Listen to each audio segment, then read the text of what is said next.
نحمده ونصلي على رسوله الكريم أما بعد فأعوذ بالله من الشيطان الرجيم بسم الله الرحمن الرحيم رب اشرح لي صدري ويسر لي أمري واحلل عقدة من لساني يفقهوا قولي ربي زدني علما ربي زدني علما ربي زدني علما اللهم إني أسألك علما نافعا ورزقا طيبا وعملا متقبلا ربي هب لي حكما وألحقني بالصالحين اللهم إني أسألك إيمانا لا يرتد ونعيما لا ينفد ومرافقة محمد صلى الله عليه وسلم في على جنة الخلد اللهم اجعل القرآن ربيع قلبي ونور صدري وجلاء حزني وذهاب همي آمين اللهم آمين.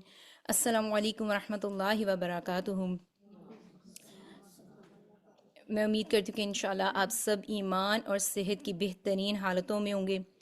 لاسٹ ٹائم میں نے شائستہ سے کہا تھا جب ہم نے درس کیا تھا کس منتھ میں شائستہ ہم نے درس کیا تھا دسمبر میں جی آنٹی کے پاکستان جانے سے پہلے جی. تو میں نے شائستہ سے کہا تھا کہ ہمارے نا اتنا عرصہ گزر گیا ہے درس کرتے ہوئے تو نا کچھ نئے چہرے بھی ہونے چاہیے سامنے. تو سبحان اللہ شائستہ نے بہت ایفرٹ کی ماشاءاللہ بڑے نئے چہرے آج مجھے نظر آئے ہیں اور میں امید کرتی ہوں کہ آپ سب آتے رہیں گے. کیا آپ کے خیال سے یہ مجالس کا ایک دو دفعہ اٹینڈ کرنا کافی ہے؟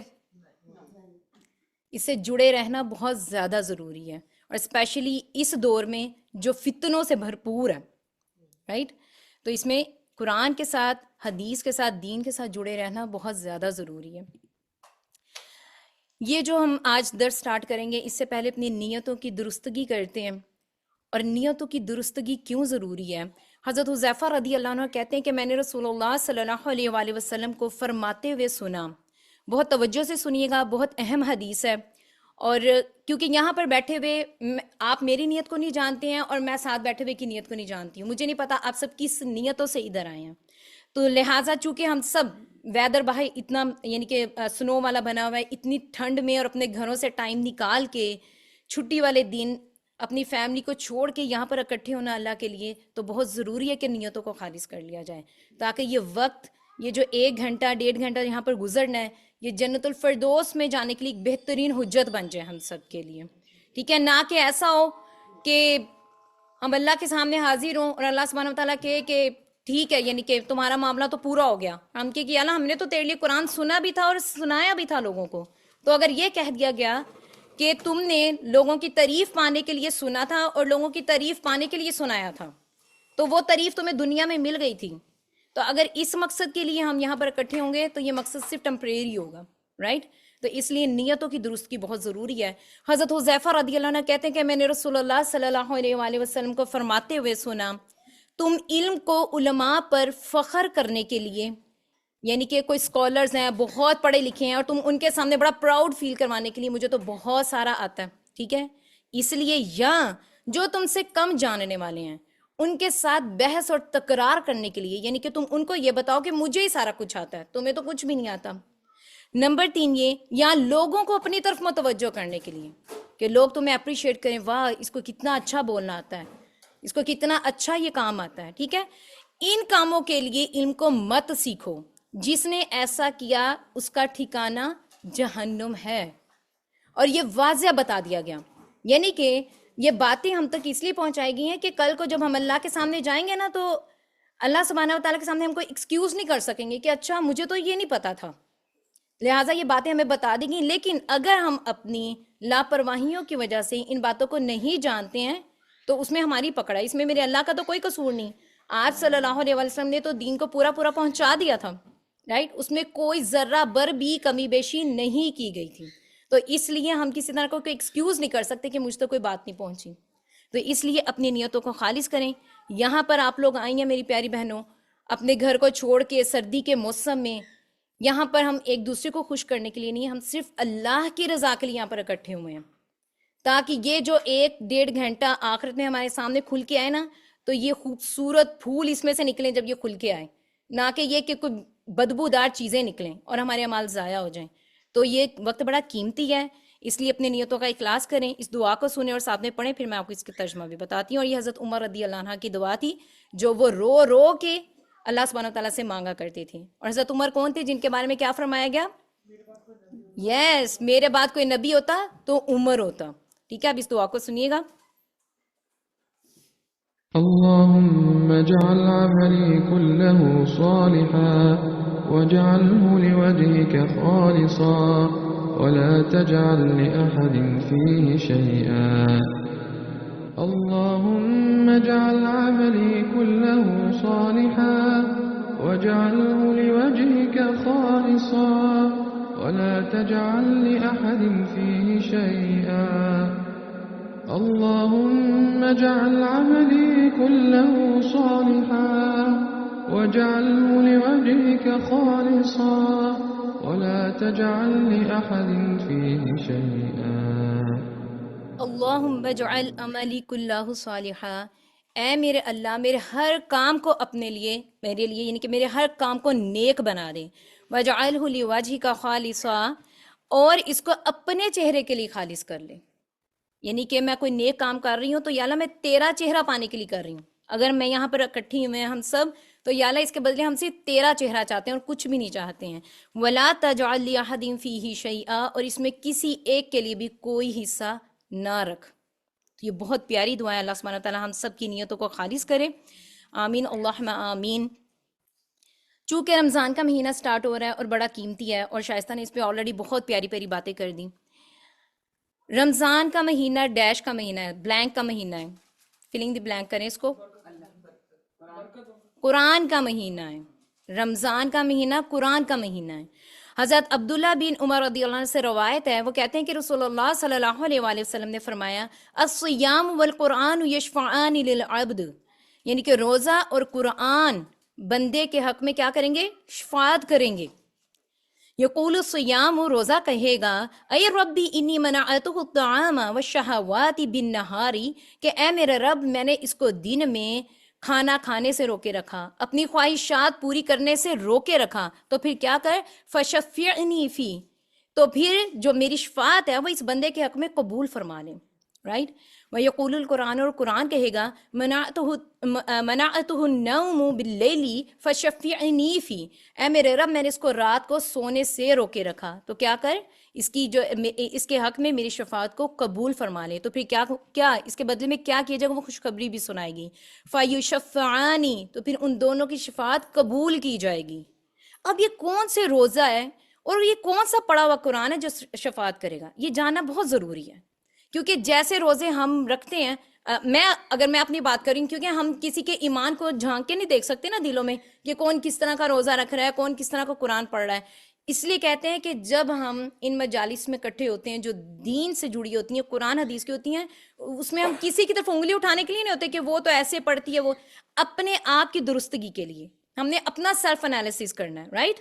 ہم نے اپنا تزکیہ کرنا ہے کہ میں نے اب اس میں کیا کرنا ہے. تو یہ بہت ضروری ہے کہ میں کس طرح کا روزہ رکھوں گی جو میرے حق میں شفاعت کرے گا، یا میں کس طرح کا قرآن پڑھوں گی جو میرے حق میں شفاعت کرے گا. کیونکہ بہت سارے قرآن پڑھنے والے اور بہت سارے روزہ رکھنے والے اللہ کے سامنے جائیں گے، اور وہ ان کے روزوں اور پڑھے ہوئے قرآن کو ہوا کے جھونکے کی طرح اڑا دیا جائے گا. انہوں نے بھی روزے رکھے ہوں گے، انہوں نے بھی قرآن پڑھے ہوں گے، لیکن اس حدیث کے مطابق کس طرح کے روزے ہوں گے اور کس طرح کا پڑھا ہوا قرآن ہوگا جو شفاعت کرے گا. تو میں جب حدیث کو یہاں پر مینشن کر رہی تھی تو مجھے رشک آ رہا تھا ان لوگوں کے اوپر کہ یہ کون سے لوگ ہوں گے سبحان اللہ، کہ اس وقت میں جب آپ کے ماں باپ آپ کو پہچاننے سے انکار کر دیں گے، آپ کے شوہر، کوئی بھی آپ کے کاندھے کے اوپر تھپکی دینے والا نہیں ہوگا کہ اٹس اوکے کوئی بات نہیں میں ہوں نا، وہاں پر کوئی بھی کہنے والا نہیں ہوگا. تو مجھے رشک آ رہا تھا ان لوگوں پر جن کے حق میں ان کے پڑھے ہوئے قرآن، ان کے رکھے ہوئے روزے شفاعت کریں گے. تو یہ بڑے خوش قسمت لوگ ہیں. تو یہ جاننا بڑا ضروری ہے. اس لیے یہ قرآن کا مہینہ رمضان کا مہینہ بڑا اہم ہے. چونکہ رمضان میں جب ہم افطار کرواتے ہیں تو ہمارے ہاں کیا ہوتا ہے کہ ایک پوری لسٹ بنائی جاتی ہے گروپ میں، فلاں دن تمہارے گھر میں افطاری ہے، فلاں دن تمہارے گھر میں افطاری ہے، فلاں دن ہمارا پورا رمضان ایسے گزر جاتا ہے. اور یہ بڑے افسوس کے ساتھ یہ بات کہنی پڑتی ہے. ٹھیک ہے، آپ سب بھی ان کمیونٹیز کا حصہ ہیں، میں بھی یہاں کا حصہ ہوں. ہمیں پتہ ہے کہ ہم نے کس طرح کی ٹرینڈ سیٹ کی ہوں میں یہاں پر. ٹھیک ہے، اب رمضان المبارک میں چونکہ افطار کروانا ایک یقیناً انتہائی درجے کی ثواب کی بات ہے.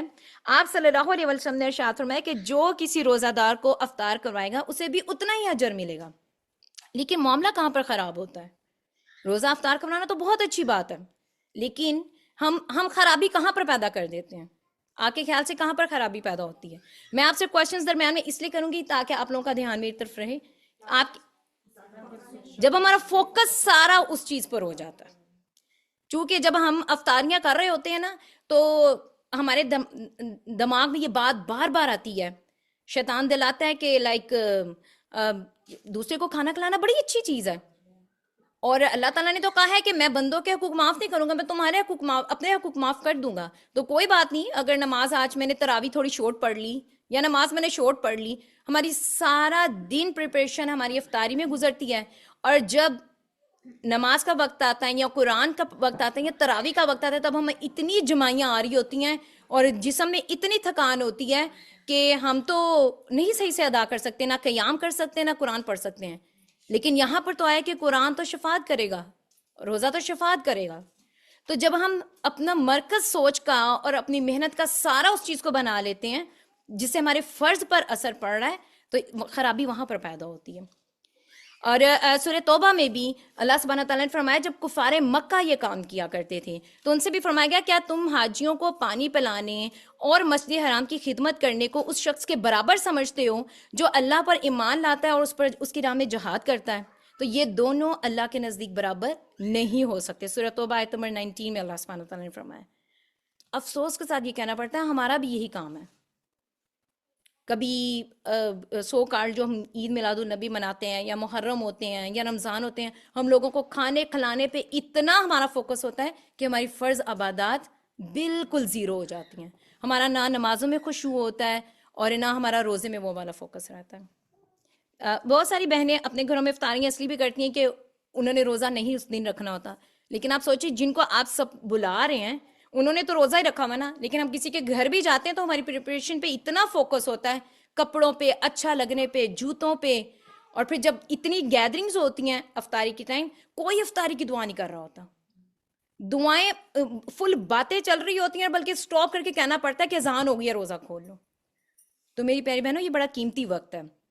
پارٹیوں کے لیے، دعوتوں کے لیے، اپنے نئے کپڑے دوسروں کو دکھانے کے لیے پورا سال پڑا ہوتا ہے پارٹیاں کرنے کے لیے. اس مہینے کو اس چیز کا نام نہ دیں، ٹھیک ہے. اور بلکہ مجھے بڑا اچھا لگتا ہے، میں نے کچھ لوگوں کے ہاں یہ ٹرینڈ دیکھا کہ افطاری وہ پیکنگ ڈبے کر کے لوگوں کے گھر میں بھجوا دیتے ہیں. اگر آپ نے اجر لینا تو اجر لینے کے اور بھی بہت سارے طریقے ہیں. ضروری نہیں ہے کہ اتنے ٹیبلز بھر کے اور جو رمضان المبارک کے بینرز لگائے وہ ضرور لوگوں کو دکھا کے یہ افطاریاں ہوتی ہیں. تو یہ بڑا قیمتی مہینہ ہے، اس کی قدر ہمیں کرنی پڑے گی. رمضان میں کرنے کا اب کام کیا ہے ہمارے لیے کہ ہم نے قرآن کا حق ادا کرنا ہے. یہ جملہ کہنا بہت آسان ہے میرے لیے اور شاید آپ لوگوں کے لیے سننا بہت آسان ہے. قرآن کا حق ادا کرنا ایک بہت بڑی ذمہ داری ہے، ٹھیک ہے.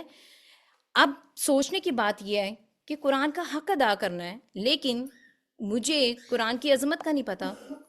مجھ سے کوئی پوچھے کہ اس قرآن کی افادیت کیا ہے، سوائے اس کی کہ آپ صلی اللہ علیہ وسلم پر نازل ہوا اللہ کی آخری کتاب ہے.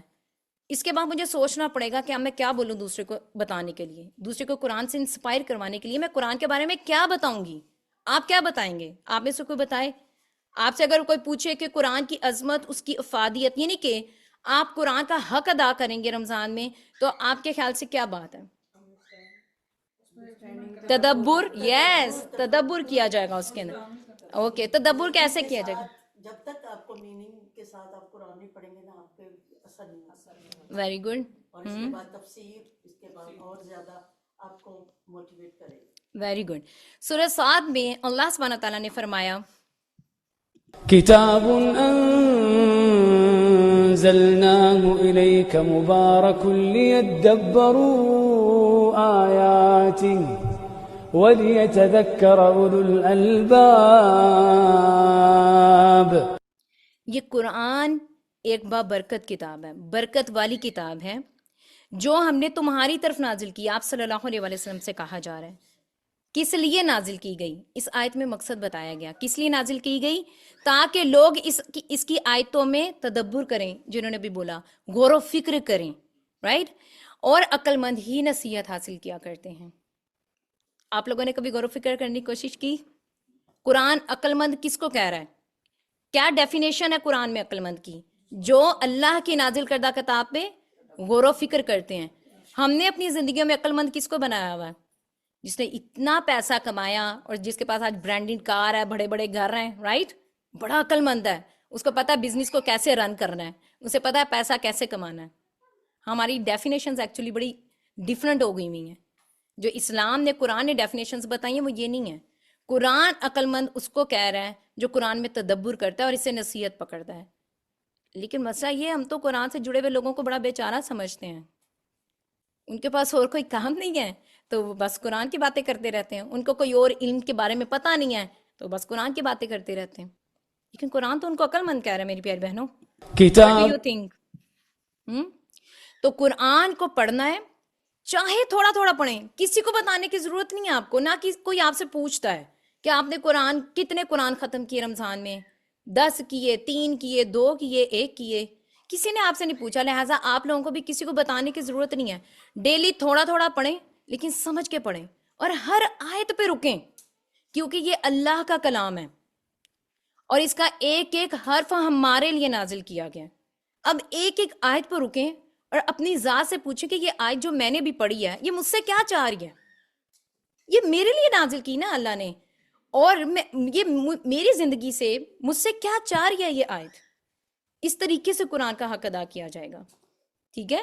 اور اہل القرآن جو ہوتے ہیں نا, ان کی خصوصیات ہوتی ہیں کہ وہ قرآن کو پڑھتے ہیں جیسے پڑھنے کا حق ہے, پوری تجوید کے ساتھ, پورے رولز کے ساتھ, اور پھر اس پر عمل کرتے ہیں جیسے عمل کرنے کا حق ہے, اور پھر اس کے بعد اسے دوسروں تک پہنچاتے ہیں.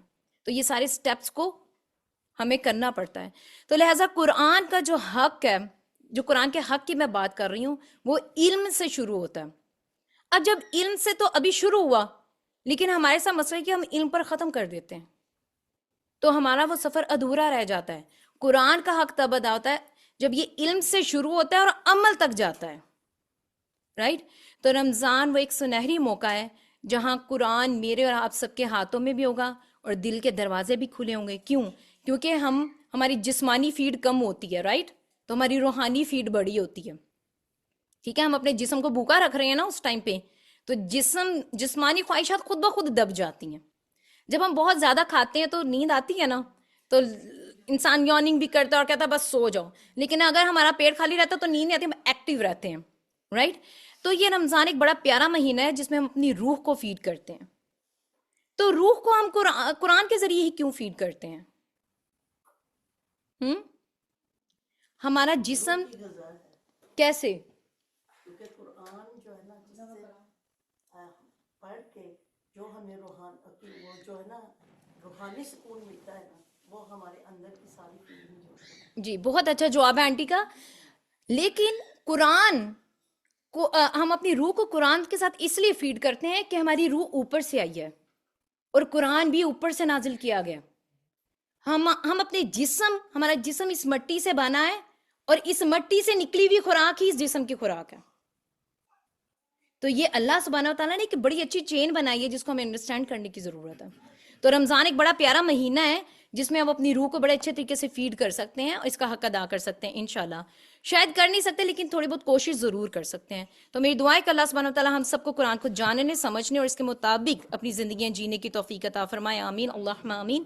اب جب عظمت کی, اس کی افادیت کی اور اس کی اہمیت کی باتیں کر رہے ہیں تو اس کے بارے میں, قرآن کی عظمت کے بارے میں ایک سورہ یونس میں آیت آتی ہے 58. یہ میں آپ کو پہلے سنانا چاہوں گی تاکہ آپ اس کے بعد جو آیات سنیں تو میں چاہتی ہوں کہ آپ ان کو سن کے خوش ہو جائیں, کیونکہ قرآن نے اس کے بارے میں کہا ہے کہ اس کے بارے میں خوشیاں مناؤ. اللہ سبحانہ و تعالیٰ سورہ یونس کی آیت نمبر 58 میں فرما رہے ہیں, قل بفضل الله وبرحمته فبذلك فليفرحوا هو خير مما يجمعون. اے نبی صلی اللہ علیہ وسلم کہہ دیجئے کہ یہ اللہ کے فضل سے ہے, یہ کتاب اللہ کے فضل سے ہے اور وبرحمتہ اور اس کی رحمت سے ہے. فبذلك فليفرحوا بس چاہیے کہ اس پر خوشیاں مناؤ. یعنی کہ ہماری سیلیبریشنز کس چیز پر ہوتی ہیں؟ میری بچی نے گریجویشن کر لی, اب میرے بچے کی انگیجمنٹ ہے, اب میرے بچے کی شادی ہے, میرے بچے کو جاب مل گئی, مجھے پروموشن مل گئی. ہماری سیلیبریشنز اس چیز پر ہوتی ہیں نا. لیکن اللہ سبحانہ تعالیٰ کیا کہہ رہے ہیں کہ اس پر خوشیاں مناؤ. یہ کتاب جو تمہیں اللہ کے فضل اور رحمت سے ملی, کبھی ویسے خوشی منائی اس چیز پر؟ ہمارے ہاتھ میں جب ہم قرآن پکڑتے ہیں شیلف سے تو یعنی کہ اللہ سبحانہ تعالیٰ کہہ رہے خوشیاں مناؤ، تو خوشی مناتے ہیں دل میں کبھی کہ واؤ اللہ کی کتاب پڑھنے لگی ہوں، اللہ کا کلام، یعنی کہ اللہ مجھ سے اب بات کرنے لگا ہے. افسوس کے ساتھ ہمارے دل میں یہ چیز نہیں آتی ہے. اللہ سبحانہ وتعالیٰ کہہ رہے ہیں کہ اس کے ذریعے اس کو لے کر خوشیاں مناؤ. ہوا خیر مما یجمعون، یہ ہر اس چیز سے بہتر ہے جو باہر دنیا کے لوگ جمع کر رہے ہیں. میں اپنی والدہ سے بھی شیئر کر رہی تھی کہ یہ آیت میں نے اپنے ڈیسک پہ لگائی ہوئی ہے، کیونکہ میں جب اکیلی تنہائی میں قرآن کا پڑھ رہی ہوتی ہوں، اپنے لیکچرز لے رہی ہوتی ہوں، ظاہر بات ہے اس دوران میں بہت سارے پارٹیز کے بھی انویٹیشن آئے ہوتے ہیں، بہت سارے فرینڈس کی بھی کالز آئی ہوتی ہیں کہ اب یہ کر لیں وہ کر، تو یہ آیت مجھے بہت موٹیویٹ کرتی ہے کہ نہیں یہیں پہ بیٹھے رہو، یہ ہر اس چیز سے بہتر ہے جو باہر لوگ جمع کر رہے ہیں. تو اس پر خوشی منائیں کہ آپ یہاں پر قرآن کو سننے کے لیے بیٹھے ہیں، اور نیتوں کا اگر اخلاص ساتھ ہے تو انشاءاللہ تعالیٰ یہ بہترین وقت کرے گا آپ کے لیے رمضان کے لیے انشاءاللہ. اب اگر میں آپ کو ایک مثال دے رہی ہوں کہ اگر میں کوئی کتاب لکھتی ہوں اور میں اس کی تعریف خود کرتی ہوں آپ میں ڈسٹریبیوٹ کرتے ہوئے کہ یہ میں نے کتاب لکھی ہے اور میں آپ سب کو دے رہی ہوں، اور میں کہتی ہوں کہ کتاب بہت اچھی ہے، اس کے اندر تم لوگوں کو یہ بھی سیکھنے کو ملے گا، یہ بھی ملے گا، یہ بھی ملے گا. What do you think about me? کیا سوچیں گے آپ میرے بارے میں؟ میں شو آف کر رہی ہوں، میں دکھاوا کر رہی ہوں، میں ریاکاری کر رہی ہوں، اور میں اپنی تعریف اپنے منہ سے کر رہی ہوں. اردو میں کہاوت ہے نا اپنے منہ میاں میٹھو بن رہی ہوں، رائٹ؟ آپ میرے سامنے تو مسکرا دیں گے لیکن دل میں آپ میرے بارے میں یہی سوچیں گے، اور آپ کو ایسا ہی سوچنا چاہیے، کیونکہ اگر میں کوئی بھی انسان اپنی بنائی ہوئی چیز پر تعریف کرے گا تو وہ اچھا نہیں لگتا، it doesn't look nice, right? لیکن میرے اللہ سبحانہ تعالیٰ نے یہ کتاب خود نازل کی اور اس کی تعریف بھی کی، کیونکہ میرے رب کو تعریف پسند ہے اور میرا رب تعریف کا حقدار بھی ہے. ٹھیک ہے؟ بالکل ایسے ہی جیسے اللہ سبحانہ وتعالیٰ نے فرمایا کہ تکبر میری چادر ہے، یعنی کہ اللہ کی چادر ہے، جو چھیننے کی کوشش کرے گا میں اس کو تباہ و برباد کر دوں گا، رائٹ؟ تو اگر کوئی تکبر انسان کرے گا تو وہ تباہ و برباد ہو جائے گا، لیکن تکبر میرے رب کی صفت ہے، متکبر میرے رب کا نام بھی ہے، رائٹ؟ تو اس طرح سے اس کلام کی صفت کو اللہ سبحانہ وتعالیٰ نے خود بیان کیا قرآن میں. عظمت کے لحاظ سے جب ہم قرآن کو دیکھتے ہیں تو اللہ سبحانہ وتعالیٰ نے سورۃ الحشر میں کیا فرمایا، بہت پیاری آیت ہے، اس کو دیکھیے گا. لو انزلنا هذا القرآن على جبل لرأيته خاشعا متصدعا من خشية الله وتلك الأمثال نضربها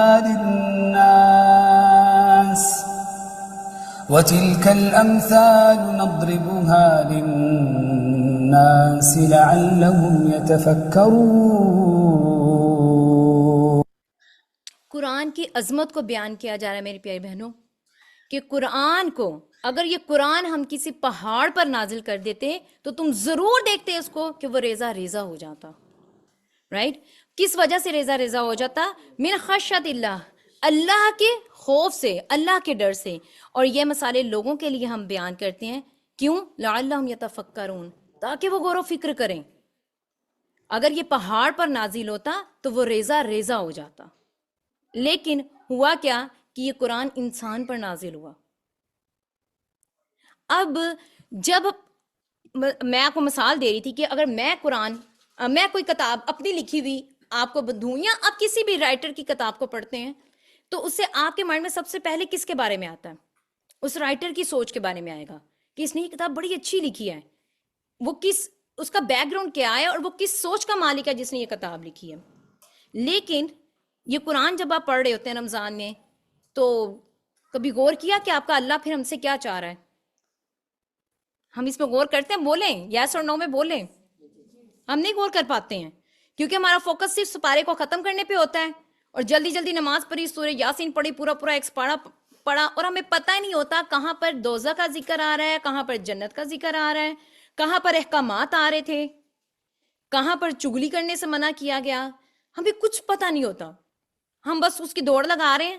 کیوں؟ کیونکہ ابھی افطاری ہے اور افطاری کے لیے ٹیبل ریڈی کرنا ہے اور یہ کرنا ہے وہ کرنا ہے، کوئی پلاننگ سی نہیں ہے. لیکن ہم اپنی عقل کے مطابق وہ پوری پلاننگ کے ساتھ ہی چل رہے ہوتے ہیں، رائٹ؟ خیر اب جب اس قرآن کا ذکر آتا ہے کہ اگر کسی پہاڑ پر نازل ہوتا ہے، ہم دیکھتے ہیں حضرت موسیٰ علیہ السلام نے جب کہا تھا کہ یا اللہ میں تجھے دیکھنا چاہتا ہوں، تو اللہ سبحانہ وتعالیٰ نے کہا تھا کہ اگر اس پہاڑ پر میری تجلی پڑتی ہے اور یہ اپنی جگہ پر قائم رہا تو اس کا مطلب ہے کہ تو مجھے دیکھ لے گا. لیکن کیا ہوا تھا پھر؟ بے ہوش ہو گئے تھے، رائٹ. جیسے تجلی پڑی حضرت موسیٰ علیہ السلام بے ہوش ہو گئے تھے اور وہ نہیں دیکھ سکے تھے، رائٹ. تو یعنی کہ یہ قرآن اللہ کی صفات میں سے ایک صفت ہے، بہت بڑی صفت ہے اللہ کی. تو اگر اللہ کی ذات کا یہ اثر ہے تو اللہ کی صفت کا بھی اثر ہونا چاہیے ہمارے اوپر کہ ہم اللہ کے سامنے مکمل طور پر سرنڈر کر دیں. ہم نے کیا ہوا اپنی ذات کو اللہ کے سامنے سرنڈر؟ تو ریڈی ہیں آپ کرنے کے لیے؟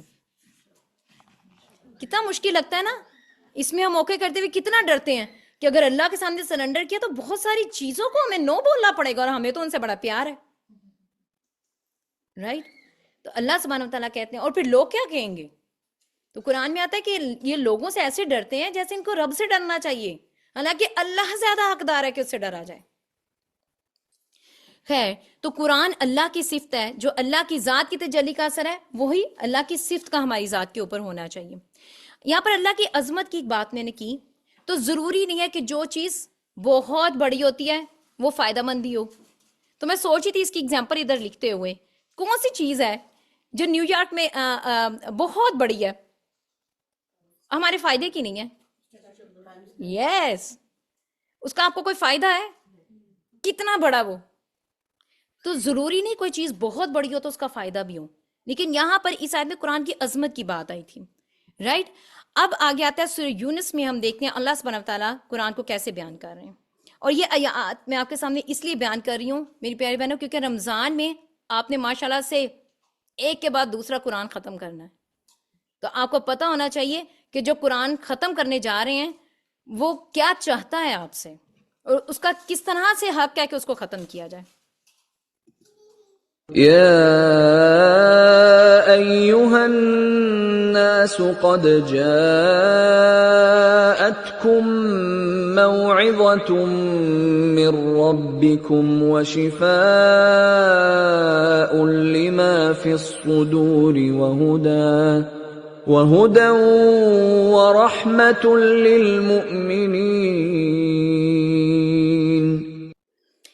اے لوگو، تمہارے پاس تمہارے رب کی طرف سے نصیحت آ گئی اور دلوں کے لیے شفا ہے اور مومنوں کے لیے ہدایت اور رحمت ہے. کتنی بڑی خوشخبری ہے. کیا کیا کہا گیا اس آیت میں؟ قرآن کیا تم لوگوں کے لیے؟ پہلی ہے نصیحت، معائزہ ہے.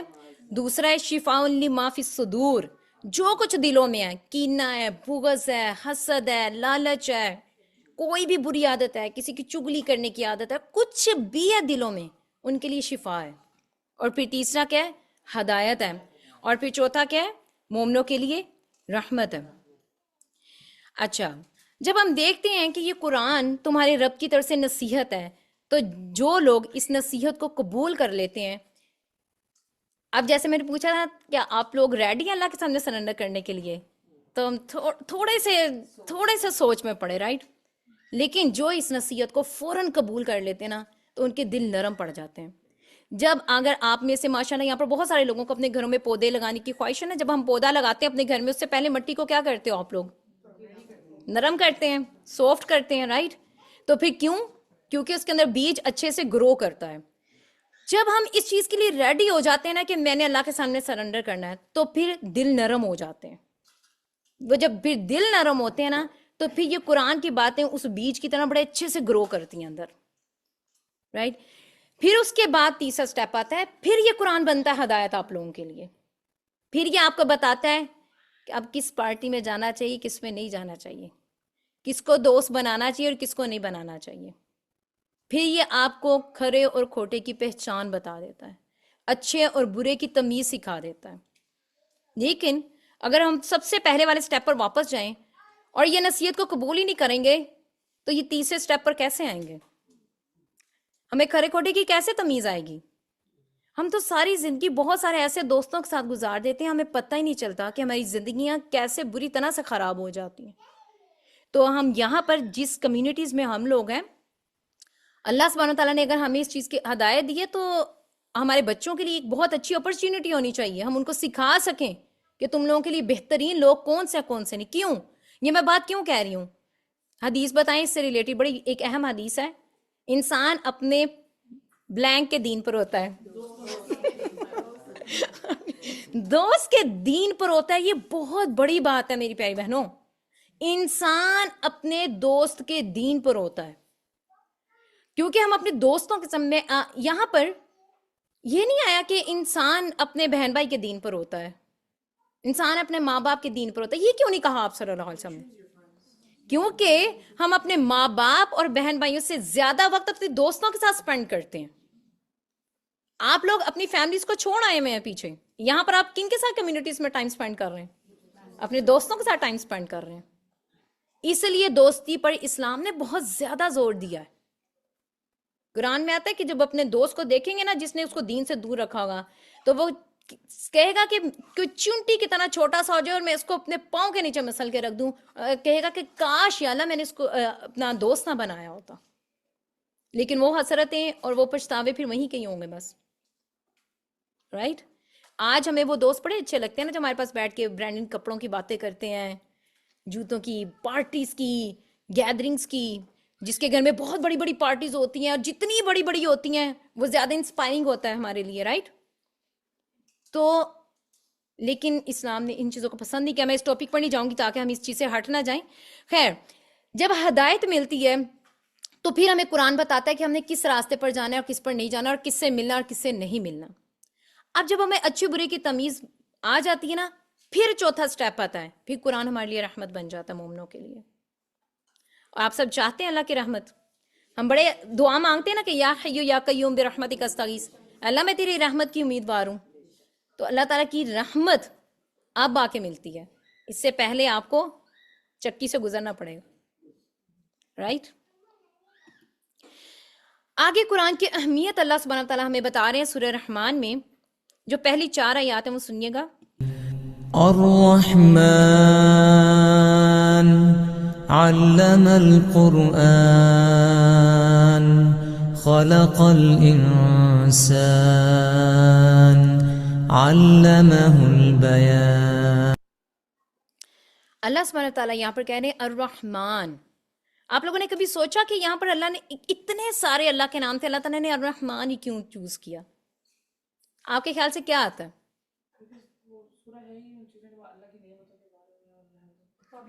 الرحیم بھی تو آ سکتا تھا.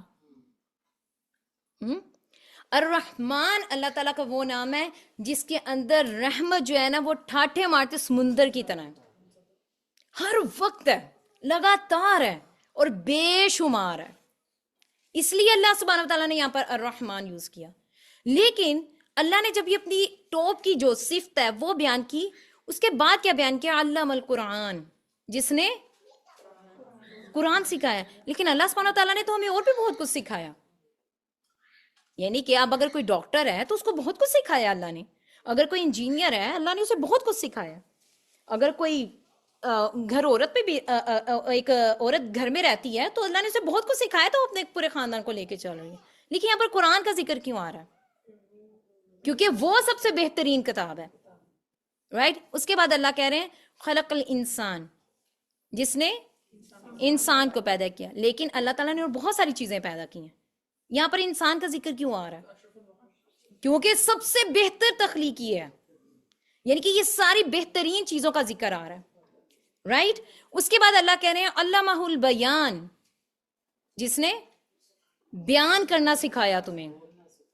اب میری تو آنکھیں ہیں تو مجھے اللہ نے دیکھنا بھی سکھایا. رائٹ؟ میرے کان ہیں، میں سن بھی رہی ہوں، میرے پاؤں ہیں، میں چل بھی رہی ہوں، ہاتھ ہیں، میں استعمال بھی کر رہی ہوں. لیکن صرف بیان کی صفت کیوں آئی؟ کیونکہ یہ سب سے بہترین صفت ہے. رائٹ؟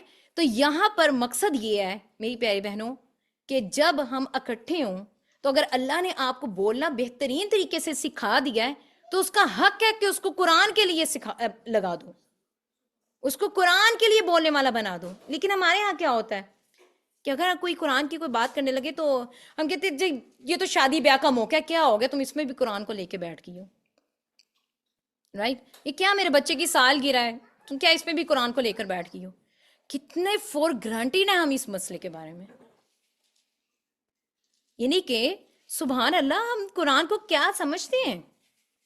اور جو لوگ یہ کہتے ہیں نا قرآن کے بارے میں، کیا تم قرآن کو لے کے بیٹھ گئے، مجھے لگتا ہے کہ وہ خود اس چیز کو ڈیزرو نہیں کر رہے تھے، اس لیے اللہ ان کے منہ سے نکلوا دیتا ہے. اللہ نہیں چاہتا ان لوگوں کو اپنا دین سنوانا، اللہ نہیں چاہتا ان کو اپنا کلام سنوانا، تو اس لیے ان کے منہ سے نکل جاتا ہے یہ. لیکن اللہ جن کو چاہتا ہے اپنا کلام سنوانا، ان کے منہوں سے، ان کی زبانوں سے ایسی باتیں نہیں نکلا کرتی ہیں. رائٹ. تو یہ قرآن کی افادیت ہے جو سورہ رحمان کی پہلی 4 آیات میں آ رہی ہے. اللہ نے الرحمن کا ذکر کیا اور پھر بتایا کہ قرآن جس نے تمہیں سکھا دیا وہ رحمان ہے، اور جس نے انسان کو پیدا کیا. یعنی کہ انسان کے پیدا کرنے کا مقصد کیا ہے؟ اس قرآن پر عمل کیا جائے. اور تمہیں یہ زبان کیوں دی گئی تھی؟ بہت سارے گانے گائے جائیں، بہت ساری شعر و شاعری کی جائے. تمہیں یہ زبان اس لیے دی گئی تھی کہ اس کو اس حسن بیان میں لگا دو جو قرآن کے لیے ہو. لیکن ہم دن میں کتنی ساری باتیں ہیں کہ جو صرف ہم قرآن کی کوئی بات پہنچانے کے لیے آگے کرتے ہیں. سونے سے پہلے ضرور سوچئے گا کہ پورے 24 گھنٹے میں صبح سے شام تک 18-17 گھنٹے جتنی دیر بھی میں جاگی ہوں، میں نے کتنی باتیں اس زبان سے کی جو صرف میرے اللہ کی رضا کے لیے ہوں. تو پھر افسوس کے ساتھ چند 1-2 باتیں ہوتی ہیں، کیونکہ ہم جو نمازیں پڑھتے ہیں 5 منٹ میں ہماری ایک نماز ختم ہوتی ہے اور ہم اسے اللہ سے بات کر رہے ہوتے ہیں، لیکن ہمیں نہیں پتا ہوتا ہم کیا پڑھ رہے ہیں.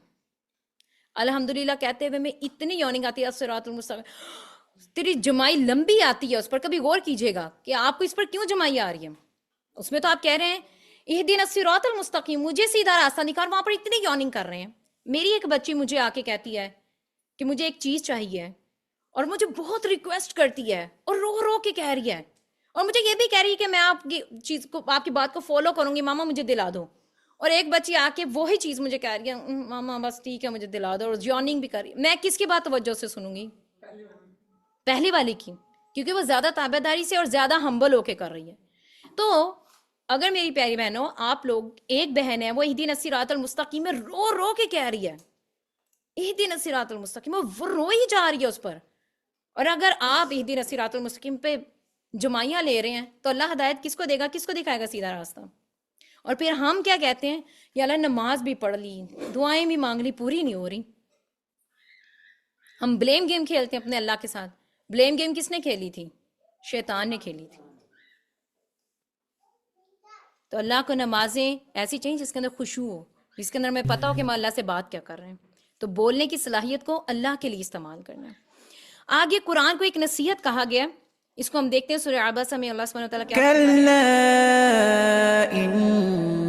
إنها تذكرة فمن شاء ذكره في صحف مكرمة مرفوعة مطهرة بأيدي سفرة كرام بررة. اللہ سبحانہ وتعالیٰ کہہ رہے ہیں کہ ہرگز نہیں، یوں نہیں، یہ قرآن تو ایک نصیحت اور یاد دہانی ہے. یہ اس لیے نہیں نازل کیا گیا تھا کہ تم ایک نیا گھر لو، اس میں بلاؤ سب کو اور بس یاسین پڑھواؤ اور اس کے بعد ہلا گلا کرو. رائٹ. یہاں یہ اس لیے نہیں کیا گیا تھا کہ کسی کی شادی کرنی ہے، اس سے آج کل جو سو کارڈ دعائے خیر کا ایک فنکشن چلتا ہے، رائٹ، اس کے بعد ہر وہ کام ہوتا ہے جو اللہ اور نبی کی نافرمانی کا ہوتا ہے. تو یہ قرآن اس لیے نازل نہیں کیا گیا تھا. اللہ سبحانہ وتعالیٰ کہہ رہے ہیں یہاں پر اللہ کے کلام کی شدت کو سمجھنے کی کوشش کریں. اللہ کہہ رہے ہیں یہ قرآن تو ایک نصیحت اور یاد دہانی ہے، ایک ریمائنڈر ہے تمہارے لیے، جو چاہے اس سے یاد دہانی حاصل کر لے. اور یہ ایک ایسے صحیفوں میں درج ہے جو بہت ہی پرعظمت ہے. یہ کہاں کی بات ہو رہی ہے؟ لوح محفوظ میں، رائٹ. بہت بلند مقام کے حامل اور نہایت پاکیزہ ہیں، ایسے لکھنے والوں کے ہاتھوں میں ہیں جو لائق تکریم اور پاک باز ہیں. یہ کون ہیں؟ فرشتے ہیں. تو یہ ایک عام کتاب نہیں ہے. یہ ہم، اچھا رمضان کو ہم کیوں سیلیبریٹ کرتے ہیں؟ رمضان کے روزے ہم کیوں رکھتے ہیں؟ قرآن کا مہینہ تھا. تو جب قرآن کو ہی نہیں سمجھیں گے تو رمضان کا حق کیسے ادا کریں گے؟ اور پھر جب رمضان کا حق ادا نہیں کریں گے تو آپ لوگوں کا کوئی حق نہیں ہے کہ آپ عید سیلیبریٹ کریں. لیکن ہم نے تو عید کی بھی پہلی لسٹ ہوتی ہے، کس کی طرف عید ہونی ہے، کس نے کیا کیا بنانا ہے، سارا فوکس ہمارا ان چیزوں کے اوپر ہوتا ہے. سبحان اللہ. اللہ سبحانہ وتعالیٰ ہم سب کو ہدایت دے. فلا یہ دیکھیں سورہ واقعہ میں اللہ سبحانہ وتعالیٰ کیا فرما رہے ہیں. فلا أقسم بمواقع النجوم وإنه لقسم لو تعلمون عظيم إنه لقرآن كريم في كتاب مكنون لا يمسه إلا المطهرون تنزيل من رب العالمين أفبهذا الحديث أنتم مدهنون وتجعلون رزقكم أنكم تكذبون. بس نہیں، میں قسم کھاتا ہوں. یہ قسم کون کھا رہا ہے؟ اللہ قسم کھا رہا ہے. رائٹ؟ یہ کوئی معمولی بات نہیں ہے. بس نہیں، میں قسم کھاتا ہوں ستاروں کے ڈوبنے کے مقام کی. اگر تمہیں علم ہو تو یہ بہت بڑی قسم ہے. اللہ کہہ رہا ہے اگر تمہیں علم ہے نا تو یہ بہت بڑی قسم ہے. اس کی تفسیر بہت پیاری ہے، میں ڈیٹیل میں نہیں جاؤں گی، لیکن کبھی ٹائم ملا تو ضرور اس کے بارے میں اکٹھے بھی پڑھیں گے. آپ خود بھی جاننے کی کوشش کیجیے گا. سورۃ الواقعہ ہے یہ کہ یہ بڑی عزت والا قرآن ہے.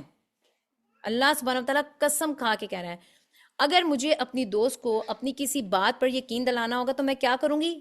کس حد تک جاؤں گی؟ میں کوئی قسم کھاؤں گی، رائٹ؟ تاکہ اس کو میری بات کا یقین آ جائے. تو اس کلام کی شدت کو سمجھیں کہ اللہ سبحانہ وتعالیٰ قسم کھا کے کہہ رہا ہے کہ یہ قرآن بڑی عزت والا قرآن ہے. ایک محفوظ کتاب میں موجود ہے جسے نہایت پاک اور مخلوق یعنی کہ فرشتوں کے سوا کوئی نہیں چھو سکتا. یہ لوح محفوظ کی بات ہو رہی ہے، رائٹ؟ یہ رب العالمین کا نازل کردہ ہے، کسی عام انسان کا لکھا ہوا نہیں ہے. کوئی عام انسان اس کا رائٹر نہیں ہے، اللہ اس کا رائٹر ہے، یہ اس کا نازل کردہ ہے. پھر کیا اس کلام کے ساتھ تم لاپرواہی برت رہے ہو؟ اللہ اب ہم سے سوال کر رہا ہے کیا تم اب اس کلام کے ساتھ، جس کی میں قسم کھا کے کہہ رہا ہوں کہ بہت عزت والا ہے، جو فرشتوں کے ہاتھوں میں محفوظ ہے، اب تم مجھے بتاؤ تم اب اس کلام کے ساتھ لاپرواہی برت رہے ہو اور اس نعمت میں اپنا حصہ تم نے یہ رکھا ہے کہ تم اسے بس جھٹلاتے ہو. ہم قرآن کو کیسے جھٹلاتے ہیں؟ ہم سے پہلے جو قومیں تھیں، جو یہود اور عیسائی، ہم اب بھی دیکھتے ہیں، آپ جگہ جگہ پر جاتے ہوں گے اپنی ڈاکٹرز اپوائنٹمنٹ کے لیے بھی، کہیں بھی انہوں نے جگہ جگہ پر، آپ کہیں بیٹھیں گے ریسٹ کے لیے سائڈ ٹیبل پر انہوں نے بائبل رکھی ہوتی ہے، رائٹ؟ تو اس کا مطلب ہے کہ وہ اس پر یقین رکھتے ہیں. ان کو پتہ ہے کہ یہ اللہ کی کتاب تھی اور یہ جیسس پر نازل ہوئی تھی، رائٹ؟ تو لیکن ان کے بارے میں آتا ہے کہ انہوں نے جھٹلا دیا اسے. تو ہم قرآن کو کیسے جھٹلاتے ہیں؟ ہمیں تو یقین ہے کہ یہ آپ صلی اللہ علیہ وسلم پر نازل ہوا تھا، اللہ کی کتاب ہے اور آخری نبی تھے. تو ہم کیسے جھٹلاتے ہیں؟ ہم عمل نہیں کرتے ہیں اس پر. اچھا ویسے اس چیز کا ہمیں معلوم ہے کہ ہم عمل نہیں کرتے، سب کچھ معلوم ہے. اگر آپ کے ایک بچے کو معلوم ہو کہ ماما نے یہ آرڈر دیا ہے، اس کے باوجود وہ غلطی کرے گا، آپ کیا کریں گے اس کے ساتھ؟ لیکن وہ کبھی بھی نہیں مانے گا آپ کی بات، تو کیا کریں گی؟ جس گھر میں آپ نے اسے بڑی سہولتوں کے ساتھ رکھا ہوگا، ایٹ دی اینڈ آپ اسے گھر سے باہر نکال دیں گے. تو اللہ نے ہمارے لیے کون سا گھر رکھا ہوا اوپر؟ جنت. تو ایٹ دی اینڈ اگر ہم نہیں مانیں گے تو اس جنت سے آؤٹ ہیں پھر، رائٹ؟ تو یہ باتیں معمولی نہیں ہیں. اس زندگی میں ویسے ہم کتنی کی دیر جی لیتے ہیں؟ اس دنیا میں کوئی میکسیمم کتنا جی لے گا؟ 70 80 100، بڑی حد 120. بڑا کوئی خوش قسمت ہوگا 120 سال. اس کے بعد کیا ہوگا؟ اس کے بعد کیا ہوگا؟ قبر. اب قبر میں کتنی دیر وہ رہے گا؟ تو ہمارا ویژن کتنا چھوٹا ہے. ہم یہ صرف 50 60 70 سال کی زندگی میں ہم ایک دوسرے کے لیے دلوں میں کیا کچھ رکھ بھی لیتے ہیں اور کتنی پلاننگز بھی کر لیتے ہیں، کتنا پیسہ بھی کما لیتے ہیں، کیا کچھ کر لیتے ہیں صرف اس 75 70 80 سال کی عمر کے لیے. اور قبر میں کتنی دیر، کتنا عرصہ ٹھہرنا ہے، اس کی ڈیکوریشن کی کوئی فکر نہیں ہے ہمیں. میں اپنی ماما سے بتا رہی تھی کہ جب بھی آپ نماز پڑھیں کوشش کریں کہ نا آپ یہ سوچ کے نماز پڑھیں کہ آپ کہیں کہ اب یہ نماز میری اس والے کمرے میں جہاں پر میں بالکل اکیلی ہوں گی, جہاں پر میرا کوئی بستر نہیں ہوگا, ٹھیک ہے, وہاں پر ایشلے کا بیڈ نہیں پڑا ہوگا, رائٹ, اس جگہ پر اب یہ نماز میرے لیے ایک بہترین لیمپ بنے گی. تو یا اللہ مجھے وہ والی ڈیکوریشن چاہیے, وہاں پر میں اکیلی ہوں گی. جی جی بالکل. جب انسان سے پوچھا جائے گا آپ کتنی دیر رکے وہاں پر, تو کیا کہا جائے, کیا انسان کہے گا؟ ایک دن یا اس سے بھی کم تر, رائٹ. تو ہم نے اپنی جو تیاری ہے وہ اس زندگی کے لیے کرنی ہے جہاں پر ہم بالکل اکیلے ہیں, اور نہ وہاں پر کوئی رشتہ دار ہوگا, نہ وہاں پر ماں باپ, نہ بہن بھائی ہوں گے, نہ دوست ہوں گے جو بہت آپ کو اپریشیٹ کرتے ہوں گے. وہاں پر آپ اکیلے ہوں گے, ہمیں وہ والی ڈیکوریشن چاہیے. تو میں کہتی ہوتی ہوں کہ اگر اب جیسے ہم اپنے گھروں میں رہتے ہیں اور ہم نے اپنی مرضی سے ڈیکوریشن کی ہوتی ہے اور مختلف ملکوں سے خرید کر لاتے ہیں, رائٹ, لیکن اگر مجھے اپنے ہی گھر میں پورا ایک ہفتہ اکیلے گزارنا پڑے تو مجھے وہی ڈیکوریشن کھانے کو پڑے گی, میں اس میں بور ہو جاؤں گی, رائٹ, کہ مجھے ہوگا کہ کیا میں باہر نکلوں, حالانکہ وہ گھر میں نے اپنی مرضی سے سجایا ہوا تھا. لیکن قبر میں جہاں پر اتنی دیر رہنا ہے ہم لوگوں نے, اور اس کی سجاوٹ بھی نہیں کی پھر ہمارے اعمال نے, وہاں پر کیا کریں گے, وہاں سے نکلنے کا کوئی راستہ نہیں ہوگا. تو اللہ سبحانہ وتعالیٰ ہم سب کا جو آخرت کا مقام ہے وہ بہتر کرے. جب ہم اللہ سبحانہ وتعالیٰ سے ملیں تو وہ ہم سے راضی اور ہم اس سے راضی ہوں. تو کرنے کا کام کیا کہ how to keep hearts rust free, اس کے لیے 2 کام ہیں. ایک جو شائستہ نے بتایا تھا کہ استغفار بھی, اس کے علاوہ قرآن کی تلاوت جو دلوں کے زنگ کو جو دور کرنے کا کام ہے, قرآن کی تلاوت ہے. اور دوسرا ہے آخرت کی تیاری, برزخ کی تیاری. برزخ کی زندگی بہتر ہوگی تو ڈیفینیٹلی انشاءاللہ حشر کے میدان میں تو پھر کامیابی ہے یہ انشاءاللہ, ٹھیک ہے.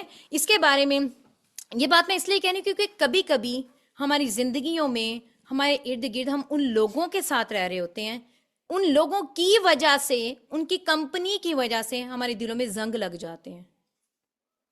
اس لیے میں نے بتایا کہ لوگوں کا چناؤ ہماری زندگیوں میں بہت اہم ہے. خیر, حضرت عبداللہ بن عمر رضی اللہ عنہ سے روایت ہے کہ رسول اللہ صلی اللہ علیہ وآلہ وسلم نے فرمایا, دلوں کو بھی زنگ لگ جاتا ہے جیسے لوہے کو پانی سے زنگ لگ جاتا ہے. صحابہ نے پوچھا, یا رسول اللہ صلی اللہ علیہ وآلہ وسلم, دلوں کو کس چیز سے صاف کیا جائے؟ اگر زنگ لگ جائے تو کس چیز سے صاف کیا جائے؟ آپ صلی اللہ علیہ وآلہ وسلم نے فرمایا, موت کو کثرت سے یاد کرنا اور قرآن کی تلاوت کرنا تمہارے دلوں کو زنگ سے پاک کر دے گا. تو اگر ہم موت کو کثرت سے یاد کرتے ہیں تو پھر ڈیفینیٹلی ہم بہت ساری برائیوں سے دور ہو جاتے ہیں. ہم زندگی میں چھوٹی چھوٹی برائیاں کرتے ہیں صرف یہ سوچ کے کہ اٹس اوکے, سے کچھ نہیں ہوگا, چھوٹا سے تو جھوٹ تھا, کچھ نہیں ہوتا, چھوٹا سا تو جھوٹ تھا. لیکن اس کی اگزامپل میں ایسے دیا کرتی ہوں کہ اگر ایک آپ کا ہی فون, آپ کا فون میں آپ کو کہوں کہ آپ نے ایسے کل اس ٹائم تک پکڑے رکھنا ہے اور ہلنا نہیں وہاں سے, تو آپ کہو گے یہ تو کوئی کام ہی نہیں ہے, میں تو کر لوں گی.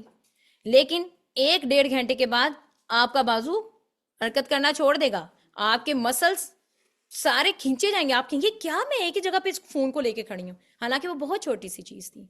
تو اس طرح سے ہم بہت چھوٹے چھوٹے گناہ کرتے کرتے ہمارے لیے ہماری زندگی پہ بہت بڑا بوجھ بن جاتے ہیں, ہمیں آئیڈیا بھی نہیں ہوتا ہے, ٹھیک ہے.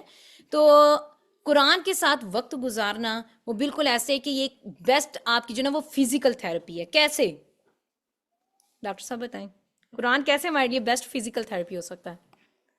How can be a Quran a best physical therapy for us?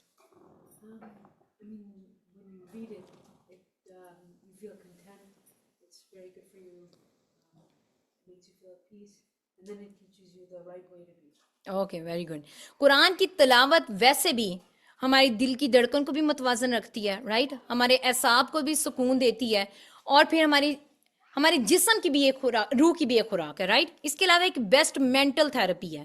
Mental therapy اس طرح سے ہے کہ ہمارے ذہن میں جتنی بھی الجھنیں ہوتی ہیں, کوئی شک و شبہات ہیں, یہ قرآن اس کو ختم کر دیتا ہے. اور یہ قرآن کا اتنا پیارا معجزہ ہے کہ جو بھی ماشاءاللہ یہ سب قرآن کو پڑھنے والے ان کو پتہ ہوگا, ہمارے دل میں کوئی شک و شبہات ہے, ہمیں پتہ نہیں ہوتا, اس کلاس میں ہم بیٹھتے ہیں اور قرآن ہمیں جواب دے دیتا ہے, وہ ساری الجھن دور ہو جاتی ہے. تو یہ قرآن کا بڑا پیارا ایک معجزہ ہے. اس کے علاوہ جو قرآن جو وہ ایک بیسٹ سائیکالوجی کی جو ہے نا وہ اس کے لحاظ سے سائیکولوجیکل تھراپی ہے ہمارے لیے. وہ کس طرح سے ہے کہ ہمارے, اس لیے قرآن نے کہا کہ جو قرآن سے جڑے ہوئے لوگ ہوں گے نہ ان پر کوئی خوف ہوگا اور نہ ہی وہ غمگین ہوں گے. رائٹ. یہ ہمارے دلوں میں آنے والے خوف کو ختم کر دیتا ہے, ہمیں سکون دے دیتا ہے. اس لیے بہت سارے جو قرآن سے جڑے ہوئے لوگ ہوتے ہیں, ہم ان کو دیکھتے ہیں کبھی کوئی مشکل آتی ہے نا ان پر, تو وہ مسکرا رہے ہوتے ہیں, اور ہم جیسے نااہل سمجھتے ہیں کہ یہ کیا ہے, ان پر اتنی بڑی آزمائش آ گئی, یہ مسکرا رہے. کیوں؟ کیونکہ ان کا ویژن یہ دنیا کی چیزیں نہیں ہوتی نا. ان کا پتہ ہوتا ہے کہ اگر یہاں پر مجھے کوئی مشکل مل گیا نا, تو اس کے بدلے میں ان کا ویژن جنت ہوتی ہے, الٹیمیٹ جنت ہے, رائٹ. تو ان کو پتہ ہوتا ہے کہ اب مجھے اس کے بدلے میں کیا چیز ملنے والی ہے. تو اس وجہ سے وہ اس مشکل کو مسکرا کر سہ رہے ہوتے ہیں. وہ ہمیں لگ رہا ہوتا ہے کہ یہ کیا ہے, کتنے ڈھیٹ ہیں, ان کو سمجھ نہیں آ رہی, یعنی کہ ان پر کوئی چیز اثر ہی نہیں کر رہی ہے. اس کے علاوہ جو قرآن ہے ایک روحانی تھراپی ہے ہمارے لیے, جیسے کہ پہلے بھی اس پر بات ہوگی کہ قرآن ہماری روح کی بہترین غذا ہے. قرآن ہمارے گھر میں برکت کا ذریعہ کیسے؟ حضرت ابو ہریرہ رضی اللہ عنہ فرماتے ہیں کہ بے شک جس گھر میں قرآن پڑھا جاتا ہے وہ گھر اپنے رہنے والوں کے لیے کشادگی اور خوشحالی اختیار کر لیتا ہے. کیسے؟ اس میں فرشتے حاضر ہوتے ہیں, شیاطین اس گھر کو چھوڑ دیتے ہیں, اور اس گھر کی برکتیں بڑھا دی جاتی ہیں. تو سبحان اللہ, آنٹی سمینا نے بہت دل کھول کے اپنے گھر کے دروازے کھولے اس درس کے لیے.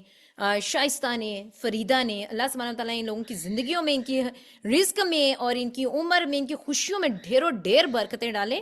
تو یقین کریں پھر ہم دیکھتے ہیں کہ ہماری بہت ساری مشکلیں ایسے ہی حل ہوتی رہتی ہیں, پھر ہمیں لوگوں کو کہنے کی ضرورت نہیں پڑتی ہے. ہمیں سمجھ بھی نہیں آتی کہ کیسے مسئلے حل ہو رہے ہیں. کیوں؟ کیونکہ اللہ سبحانہ وتعالیٰ اس حدیث کے ذریعے آپ صلی اللہ علیہ وسلم بتا رہے ہیں کہ اس گھر میں برکتوں کو بڑھا دیا جاتا ہے.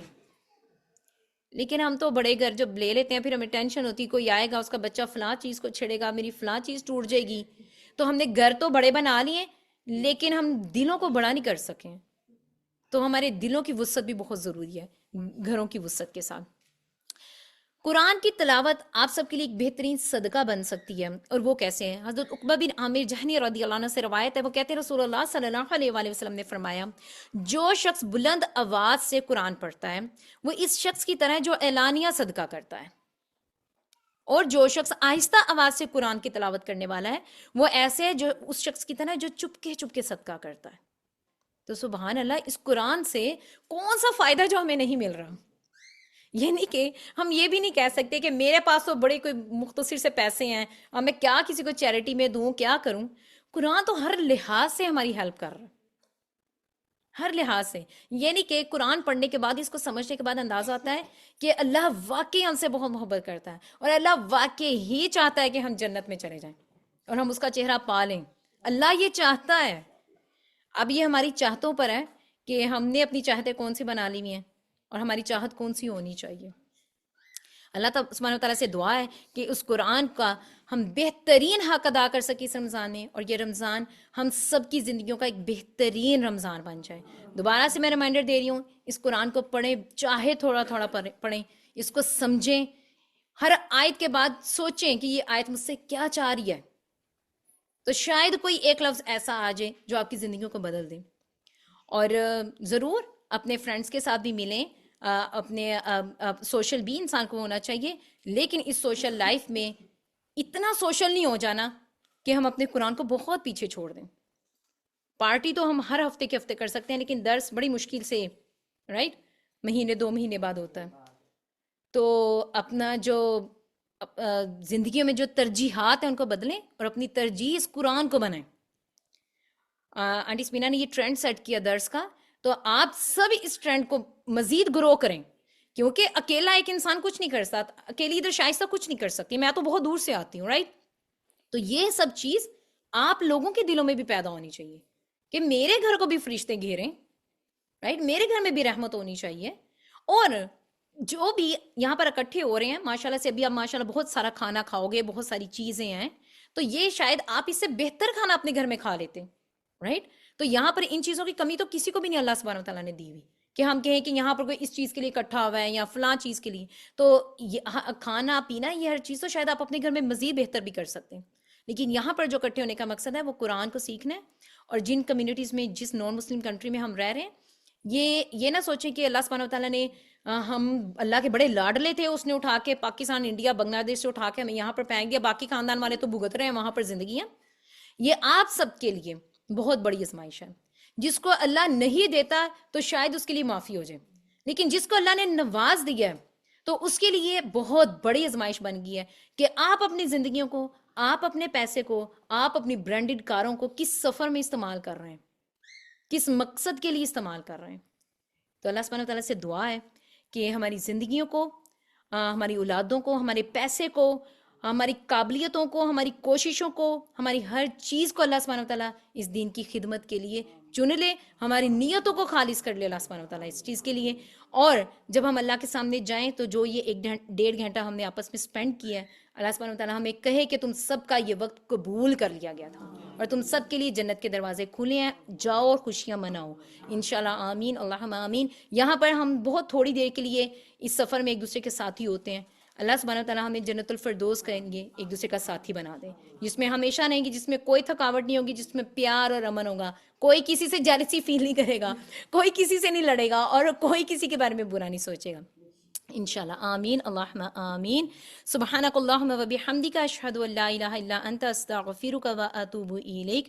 جزاکم اللہ خیرا کثیرا. السلام علیکم و رحمۃ اللہ وبرکاتہ.